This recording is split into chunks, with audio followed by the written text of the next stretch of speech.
Здравейте, приятели! Днес ще ви покажем как да приготвите вкусен бешбармак с кефал.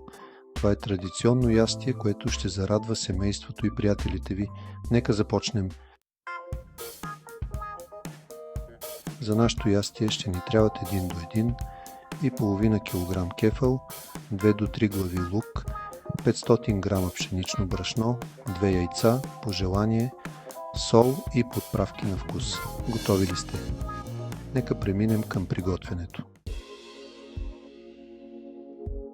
Първо изчистваме и измиваме кефала. Нарязваме го на порции, можете да оставите главата и опашката, за да приготвите вкусен рибен бульон. Слагаме рибата в голяма тенджера с вода, добавяме нарязания лук, сол и подправки. Когато водата заври, добавяме парчетата кефал и варим около 15 до 20 минути.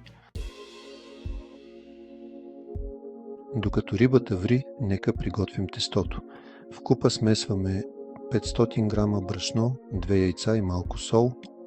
Постепенно добавяме вода, докато получим гладко тесто. Оставяме тестото да почине за около 30 минути, след което го разточваме на тънки листа и нарязваме на квадрати. Сега завираме нова тенджера с вода и пускаме нарязаното тесто. Готвим около 3 до 5 минути, докато плодовете изплуват на повърхността. Изваждаме сварената риба и я нарязваме на парчета. На дъното на чинията поставяме свареното тесто. Отгоре слагаме парчета кефал и поливаме с бульона от варенето. И ето го нашият вкусен бешбармак с кефал. Можете да го гарнирате с нарязан лук и свежи подправки. Надявам се да опитате тази рецепта у дома. Ако харесвате нашите видеа, не забравяйте да се абонирате за канала ни. Споделете вашите впечатления от бешбармака в коментарите. Благодаря ви, че бяхте с нас днес.